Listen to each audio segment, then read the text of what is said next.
અર્જુન ભગવાન શ્રી કૃષ્ણને કહે છે કે બુદ્ધિના કેટલા પ્રકાર છે? મનુષ્યની બુદ્ધિ કેટલા પ્રકારની છે? ભગવાન શ્રી કૃષ્ણ કહે છે બુદ્ધિના 3 પ્રકાર છે. મનુષ્યની બુદ્ધિ 3 પ્રકારની છે. સાત્વિક બુદ્ધિ, રાજસી બુદ્ધિ અને તામસી બુદ્ધિ. આ 3 પ્રકારની બુદ્ધિમાં સાત્વિક બુદ્ધિ શ્રેષ્ઠ છે. હવે સાંભળ, સાત્વિક બુદ્ધિ કોને કહેવાય? ભગવાન શ્રી કૃષ્ણ અર્જુનને કહે છે કે જે બુદ્ધિ વડે ધર્મ અને અધર્મને સમજી શકાય, બંધન અને મોક્ષને સમજી શકાય, આવી બુદ્ધિને સાત્વિક બુદ્ધિ કહેવાય છે, જે શ્રેષ્ઠ છે. હવે રાજસી બુદ્ધિ વિશે સાંભળ. ભગવાન શ્રી કૃષ્ણ અર્જુનને કહે છે કે જે બુદ્ધિ વડે ધર્મ અને અધર્મને સમજી શકાતા નથી, બંધન અને મોક્ષને સમજી શકાતા નથી, આવી બુદ્ધિને રાજસી બુદ્ધિ સમજવી. હવે તામસી બુદ્ધિ વિશે સાંભળ.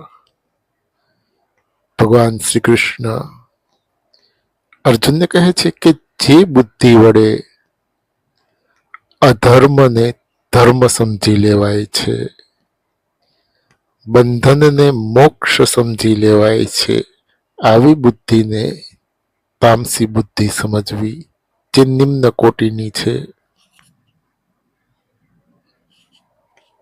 અર્જુન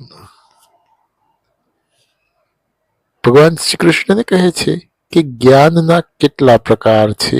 મનુષ્યનું જ્ઞાન કેટલા પ્રકારનું છે? ભગવાન શ્રી કૃષ્ણ કહે છે કે જ્ઞાન 3 પ્રકારનું છે. મનુષ્યનું જ્ઞાન 3 પ્રકારનું છે. સાત્વિક જ્ઞાન, રાજસી જ્ઞાન અને તામસી જ્ઞાન. આ 3 પ્રકારના જ્ઞાનમાં સાત્વિક જ્ઞાન શ્રેષ્ઠ છે. હવે સાંભળ, સાત્વિક જ્ઞાન કોને કહેવાય? ભગવાન શ્રી કૃષ્ણ અર્જુનને કહે છે કે જે જ્ઞાન વડે જુદા જુદા બધા જ પ્રાણીઓમાં એક જ પરમાત્માનું સ્વરૂપ દેખાય, તો આવું જ્ઞાન સાત્વિક જ્ઞાન કહેવાય છે, શ્રેષ્ઠ છે. જુદા જુદા બધા જ પ્રાણીઓમાં એક જ પરમાત્માનું સ્વરૂપ દેખાય છે, તો આવું જ્ઞાન સાત્વિક છે, શ્રેષ્ઠ છે. હવે રાજસી જ્ઞાન વિશે સાંભળ.